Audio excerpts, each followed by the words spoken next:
I'm Hody Johns. I'm joined by Michael Jimerson. Michael, how are you doing today? I'm doing great. How are y'all doing? Oh man, crazy good. Better now that you're here. Life has been good to me, and I'm happy, and that's as much as we can ask. Now, you are an expert when it comes to free market environmentalism / green agorism. Let's break that down a little bit. We've talked about what agorism is on the show, and I believe it's just the Greek word for free market or open market, right? Correct. Right. So green, just meaning like anything, it ain't easy being green. Now, let's go ahead and dive right into the toughest part on this one. When people think of free markets, they tend to think about hating the environment and environmentalists getting in the way of the free markets. How do you see that kind of problem ironing itself out? Well, I think that issue is directly related to the fact that those same people, when they hear the word, let's say capitalism, they automatically think of what is actually government-controlled corporatism, and that is the same issue when it comes to environmental issues. It's common to see a private industry, they throw away trash improperly, they pollute rivers or whatever, but it's the same issue. It's because they're government controlled, government protected, and it's a lot more difficult for them to be held accountable to their environmental damages than it would be for a company in a true free market. Right. That is something that I've worked on both fronts on this show before. We've talked about how the government and the EPA actually does a great deal of damage to the environment, or at least allows it under the guise of not allowing it, and what free markets and what capitalism actually is, and people love to distort that to make it look like it's something else, or sometimes even get defensive when we attack what the government's doing with the markets, and then saying, well, you just must not like capitalism. It's like, no, I actually love capitalism. I hate them getting involved with it. Well, once they're involved with it, it no longer is capitalism. It becomes corporatism or any other form of status-controlled economy. So for some reason, they can't or won't understand the difference. Yeah, capitalism, I think by definition, you actually, an economic and political system in which a country's trade and industry are controlled by private owners for profit rather than by the state. So as soon as the state, that's the definition of capitalism. As soon as the state has control, it's no longer capitalism. So too bad, So if the state is doing something regulatory or interfering with it somehow, it's no longer capitalism. So yeah. So, where did you get this passion? I guess maybe for both, or did they occur at the same time, but both for free markets and for the environment?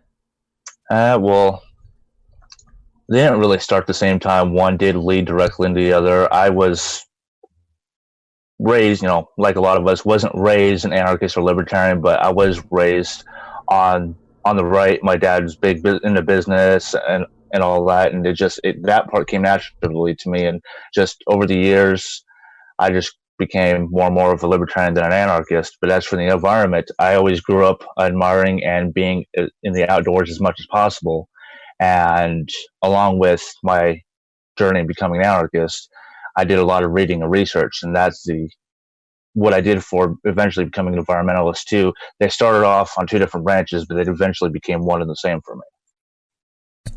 Awesome, man. So you started off kind of on the writer side of things. What are some things about the environment that you see free markets? How do you see free markets? I guess it has to be hypothetical because the government controls everything. But what do you see the free market solution as being to a lot of the environmental challenges we have these days? Well, not so much environmental challenges as much as like resource control. Like with the industry I'm in, I do civil engineering testings and inspections of construction sites. We work alongside the contractor when it comes to developing, whether it's a neighborhood or a commercial building, whatever. One of the biggest things as part of our contracts, as like with businesses, you have to save as much money as possible. One of the things that I see very commonly of, and part of my position is to be somewhat involved in, is utilizing as many of the on-site resources as possible to minimize overhead, and then only then bring in outside resources if absolutely necessary, whether it's, at least in my case, it's all on-site soil or dirt being used for the construction. The one thing they try to emphasize as much as possible is if it's suitable, use as much as you can that we already have available to us before bringing in extra. Right. I love that angle because this is one of those things that I talk about. The market, if it were free, would try to use as minimal energy as possible to produce a maximum output possible. So it's funny when you always see these hypothetical views of capitalism where they've managed to bulldoze all the trees over and smokestacks, have replaced every tree and everything. It's like, well, what are they doing that requires that much energy? Because energy is a precious resource, and you would think if it's a market system, you would want to use as little of that as possible at the cheapest cost possible, fewest resources, so that you either pass that profit on to your guests, or heck, even if you're greedy, you put it in your own pocket, what you save on energy, right? So there's really no incentive to be wasteful with the resources of the environment. It's also, when we talk about scarcity, you're creating your own scarcity if you cut and burn too much land, so I guess that's more about property than it is about energy, but they're kind of tied together. If you say, well, I've harvested all of this resources or I've used all of this energy, I'm going to have to find a new source. Well, you just put yourself out of business, right? Or at the very least, increase your overhead, which in itself is an issue also. So, right. Got to compete, right? Competitive markets. That's part of capitalism, right? That's I think the sixth pillar of capitalism is that you got to compete with everybody else. So cool, man. Cool. So what are some, you run really great. I don't follow too much on Facebook because I don't have a lot of time, but I really love your page. It is just called, and now it's a closed group for all you people who want in, but it's called Free Market Environmentalism / Green Agorism. And it is you really are good at keeping in touch with it and providing really relevant content. And it's surprising to me how many people are interested in this aspect, both loving the free market and loving the environment. Do you find that there's like a really good community?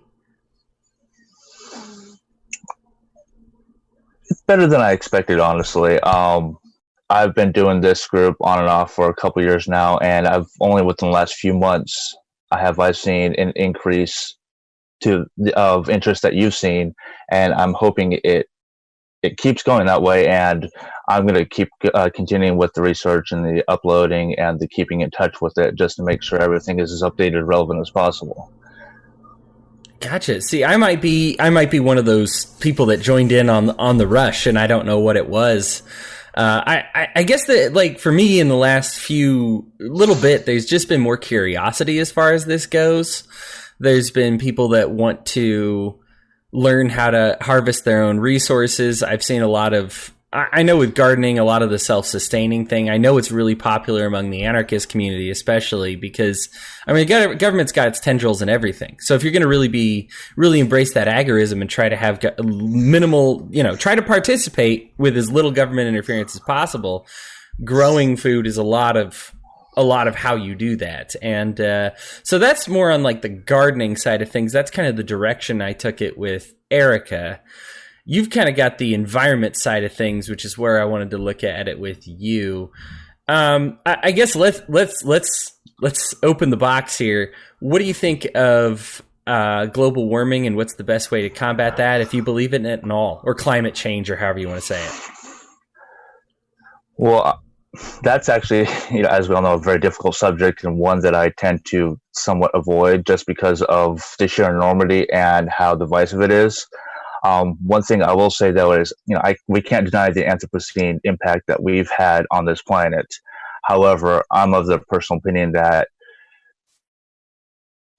of what we know, like he says, what we know of climate change and global warming, all that, we don't have the technological ability to do as much damage as we hear that we do, as, all the alarmists and all that. Granted, there are certain things that can be done better or more efficiently or more, friendly on the earth and all that. But I guess basically what I'm saying is I personally don't believe it is to the extent we are led to believe, but there are things we can do that are better, or they can be better, to prevent that from actually happening. Sure. I think the truth is kind of somewhere in between the two. We have the one side saying it doesn't exist at all, it's nothing happening, you're making up stuff. And then we have the other side saying, well, it's going to end in, the world's going to end in 10 years, which they've been saying for the last 70 years. And so we're like, okay, well, you're full of crap. You know what I mean? Like we both sides are exaggerating their side, and I got into it. There's a lot of hoaxes to look into, a lot of people being fake about it, a lot of, I think you'll see the email correspondence with them trying to exaggerate the numbers. I remember the email exchange between the NOAA scientists, which were like, oh man, we didn't find any warming happening in this area. Well, we're going to lose our funding if we don't. So let's figure out a way to make it look like there is with the data that we have. And it was just kind of, I mean, in the NOAA, we get 3 sources that measure global temperatures, and that's one of the sources that we use. So it's, they don't contribute just a little bit. But on the other hand, most scientists that look into it, even if they're not government scientists, will say that there's problems, right, that are related to it. I know here in Utah, I actually had a friend who's a professor at Weber State, and this is when I first started believing global warming at all, or at least climate change. But she's an entomologist, right? Studies bugs, insects, kind of like microbiology, as well as, small forms of macrobiology, but really likes the bugs. And one of the things that she looked at here in Utah was we had these beetles that had this cycle. It would go warm to cold, that would only come out at a certain temperature. Now, we as humans, we can exist in a lot of different temperatures because our bodies are so adapted. And so we can, but these little bugs, these small little organisms, really, there's a very sweet spot for this temperature. So what happened is Utah got so warm that the temperature that they were awake was longer than what they were for asleep. And it kind of showed how it messed with the environment a little bit, because it messed with all of nature's feeding cycles around here. There was just a lot of dominoes that fell when looking at it. And so for me, I was like, oh, okay, I can actually see, first of all, I can actually observe the change along with her, where she's like, here's what I've noticed and here's the problems that are coming out about that. Now, who's to say that there aren't going to be positive things that come from the beetles having to be awake longer? Who knows? There's, that was just one example she gave, but I'm sure if you multiply that happening around the world, there's just a lot that we're going to have to adapt to if we continue to let it get warm. I guess for me, what I like about free markets is kind of the individual property aspect. When you say you don't have the right to poison my air, if you're gonna, in a free market system, the government just gives you a license to poison the air. They don't stop you from doing it. Whereas if you poison the air, in a free market system, you're going to have to pay reparations or answer to literally everybody else on the planet. Exactly. So. Yeah, I know it's kind of tangential, and like you said, this isn't necessarily an area you want to go digging around in, so we can move off of that one. Where do you see as kind of the future in free market environmentalism? Where would you like to see the movement go? I guess, where would you like to see it go, and where do you think it's heading? Well, I think it's heading, I think it's more like on the food side, like you had mentioned with the permaculture episode you had previously done. More and more people are becoming more involved with more sustainable and more autonomous farming and agricultural practices, and as part of more increased food security against the control of the state. As for what I personally like to see it go, and it's partly like the subject of my book, is those sustainable and green and free market practices for not just the homesteading aspect, but for the civil infrastructure aspect, which is good. Like I said, goes back to what I do. Like I said, I'm in that industry. I did mention that I do see a lot of, we have to use as much on-site stuff as possible, but I still do see a lot of waste, especially since a lot of what we do is per a government, whether it's a county, state, or federal requirement, there's a lot of waste involved with that too. So one thing I would like to personally see is more or a lot less waste and a lot more sustainable practices in regards to civil infrastructure construction, whether it's on the personal level or a group of people voluntarily gathering together to build something at that level. Yeah, there's too much waste, and we're getting better in that, but it is very much. I think we've kind of hit a critical mass as far as the planet goes on waste. We're very much. You see the pictures, and granted, this is not America. This is a lot of third world countries without, these systems to help take care of it. But I think we have to understand that even though, well, there's articles that show America actually ships a lot of their garbage out to some of these places, but also we just really compact it here, and we have systems that compact it, but we're not really cutting down on it. And waste like that, it has to go someplace. It goes to a property. Now, and this is another example that I brought up when we talk about free markets. You want to talk about the value of property in a free market versus the value of property in a public market. Well, in a public market, it's driven up because the government creates a false scarcity with the land because you can't just build anywhere you want to. You can't just live anywhere you want to. But at the same time, because they own all the land, can just be like, this area is a junkyard now. This area is a dump. We're just going to get rid of it. In the free market, you really have to answer to the location of a junkyard, and the size and scope of a junkyard to just be like, yeah, we're putting all of our garbage here. This is junkyard island. There's going to be people that are like, well, I actually see some value for that island. It's tropical. There's people that want to live there. You can't just throw all your trash there.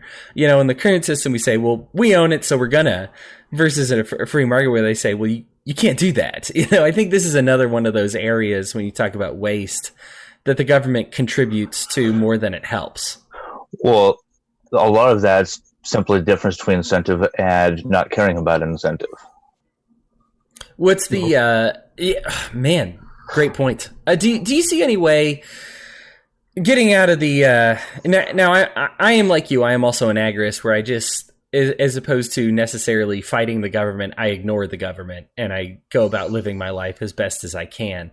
Do you think there's any way to what's the word that I'm trying to that I would say how do you see is getting into the system that we want from either the free market or the environmental perspective? What's the best way to get there from the current system? Do you see any changes that we could make that would legally aid our way there? Or do we just kind of agorist our way there and pretend government doesn't exist until they can't control us anymore? Well, to be honest, if you follow the legal path, how far are you going to get in the right direction? I'm of the personal opinion that when it comes to, like exactly your question, learn as much as you possibly can about everything, but especially in this regard, especially the environment and your impact on it, other people's impact on it, what you can do to protect you and your own, and to contribute to the less waste and more sustainable practices on, or at least in regards to your specific plot of land, so to speak. But while at the same time trying to protect against those who will try to prevent you or control you by usually violent means, and that's, like you said, ignoring the government, is in some cases easier, in some cases far more difficult, definitely more safe depending on the situation. And while I had mentioned in my previous podcast, I'm not opposed to violence, it is a last resort option. It's just, in the meantime, educate and do what you can to protect against the environmental issues and governmental issues, so to speak. Right. And they really are tied together. I know Paul and I did an episode called, it was one of my first dailies, and I still use it all the time, called Who Will Speak for the Trees? I believe it's WAL Daily number 5. It was one of the first ones I was on. But man, it was a powerful look into how the government doesn't actually fix the problem, because like you mentioned incentive, and that's the perfect word. They don't have an incentive to keep it clean. They have an incentive to make money, to gain control, to gain power. We were looking at kind of the history of the EPA and the establishment of some of these laws, and they passed this one, and they were like, of course they always title it like "Cleaning Up All Our Rivers for the Sake of Our Children," and if you don't, you hate Nazis Act, or you love Nazis Act, and and so they passed some law like that. And the example was, of course, the Ohio River catching on fire because the U.S. Steel Corporation was polluting it. And so they were like, oh, well, we need, obviously, the government to do this because look at what they're doing without us. So we passed this law. And what happens, I think literally in the month of it passing, the U.S. Steel Corporation kept polluting at the same level they were before. They just had to pay a license fee to the EPA in order to pollute. It's like, well, did you pay your fine? Yeah, I did. Okay, well, then continue. And this was affecting tons of people. This is affecting everybody who had a business along the Ohio River. If you owned property along the Ohio River, if you were, if you fished along it, if you did boat tours along it, this affected you. And all that mattered after that point, there was no recourse for these people. Where they it's funny because they turned to the judicial system that said, "Hey, we need justice." They've affected thousands of people, and the government looks at it and they're like, you do need justice. These people should have to pay us a few $1,000s every month. And it's like, well, that wasn't and now the steel prices are more expensive because they have to pay that licensure fee. It's like, no, we wanted you to stop the pollution, but you just let them do it, and with the Energy Star scandal where I believe the Energy Star products are no better than any other product, you pay a fee, you slap the Energy Star logo on there, and they're, and it's funny because they ran these tests and they found that half of the things that don't have any Energy Star, logo at all are actually more efficient than those with the Energy Star. They just didn't pay their fee to the government for it to say Energy Star, and they're not allowed to say it's energy efficient because they didn't pay that fee. Just ridiculousness, right? And it's, speaking of that, that's actually kind of something similar I read to you, I want to say like a month and a half ago now, where supposedly the USDA now is authorizing Monsanto or related influence on officially stamped organic products. So it kind of defeats the purpose of the labeling. So right. Yeah. So if you're there and yeah, I think you just notice it every time that the people that are actually growing organic products then are now going to be, it's just going to get more expensive, / you have to pay your fee, and it's going to be done in the name of regulatory behavior, to say, well, all these people that aren't actually organic might slide in there. It's like, but really, don't you think the market's going to take care of that? I mean, we're not going to let that fly. It's not like an epidemic right now. And you might find one instance where we will correct it when it does happen. But when you have the government step in, they don't allow that natural flow to occur, I guess, of being like, they messed up. Okay, let's take care of it. They said, well, somebody messed up. Well, who knows when the next person's going to mess up? So we're just not going to let it happen anymore. Basically, all they do is put a shackle on the invisible hand of the market. Boom. Yeah. Yeah. And if you think about it, I mean, how would this be any different than what they did with the energy product scandal, Energy Star scandal? You just say, well, if only half of the products are actually more energy efficient, then see them looking into the organic industry. And if they're just going to take money in exchange for it, then you're probably looking at half of them not being organic anymore either. Like, I hate to say it, but, just getting more and more tolerant, because then at that point, like you said, incentive, there's the shackle. They are shackled to their big business buddies. And so they are going to say, instead of a free market, they're just going to shackle that hand and say, well, but you're also tied to your corporate allies. But now this company, who now all they have to do is just pay a fee, but if they continue their practices, they have no incentive to maintain the original product with the original intent. They can just push out whatever or provide whatever and just pay this fee and get away with it and continue to get away with it. Yep. Yeah. And that's it in a nutshell, man. So, what are some goals that you have, for, I guess, this audience? What would you like them to know or understand? What would be your message that you'd want to make sure that you got out when you got a new audience like this? Educate yourselves. again, learning what you personally can do, what you can do with your family or friends, what you can do to protect yourself while living how you want, and basically boils down to education. And I simply put, I guess. Where's a good place to turn for education? Well, one website I use, it's not specifically for education, but it has a great many of resources, even non-environmentalism.org. Okay, cool. Yeah, the Mises Institute there. We have Trish Stewart with the Weird Libertarians program, and she's a member, and we have some stuff up there. So awesome, man. Well, Mises.org for those of you who want to educate yourselves.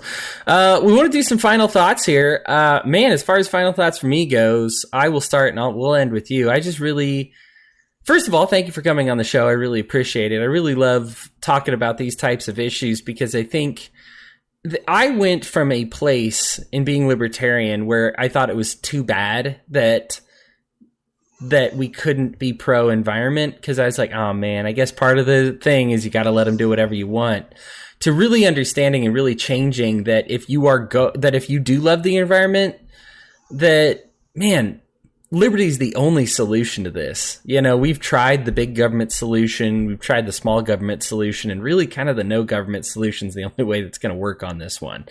Or at least, even if you're not a full-on anarchist, at least just no government in this particular area is the solution as far as environmental concerns go. And I think it's one of those that I think too many liberty lovers dance around. Man, do not dance around this issue, because this is something that you can absolutely win as a liberty-minded person. This is just a subject that you can win on with your friends, where you say, hey man, I love the environment too, and I'm willing to bet that I love it even more than you love it. That's how I approach that my leftist friends when they talk about it. And I'm just like, hey man, time out. You think what you're doing is helping the environment, but it's not. Let me give you some solutions that I think will help. And these solutions, man, they are proven to work better, and they sound better. And it's just one of those that you say, yeah, like, I mean, what's your solution? Just pay a heftier fee, ban cows from farting. I mean, like, come on, get real right now, like ban air travel. Like, come on, we can be better stewards to the environment without Big Brother watching over us. So those are my final thoughts. Michael, let's have your final thoughts. All I guess I could really say is I pretty much second everything you said. On my end, I'm going to keep continuing with the reading and the research. And I do have my own personal plans on putting a lot of this to practical use. Just at the moment, they are only plans. But on top of that, all I can say is you can love the environment and love liberty and practice both. Awesome, man. Well, thank you. Tell you what, I don't want to end without people knowing. You said you're working on a book. Is that right? I don't know. There's a couple different things that I was working on thought-wise that I had posted in my group, and that I did mention to a few people that eventually that's probably my plan. But right now I'm just in a phase where everything's coalescing together. If it turns into a book, that's fantastic. If not, it'll turn into something eventually. Okay, cool. Well, keep us updated on that, man, because I would definitely be interested in that. Anytime somebody I actually know personally writes something, I'm like, oh man, I got to read that, like that's cool. Well, Michael, thanks again for coming on the show, man. I hope you had a good time. And audience, patreons.com/WeareLibertarians. We really appreciate your support. If there's any feedback, this whole morning we were actually just looking at feedback from our audience. So if there is something that you feel, direction that you want to see in the show, if you want to see more of this, man, give us some support, give us some love, and then give us some advice. We're always open to it. But Michael, thank you so much, and we look forward to seeing you again. Thank you.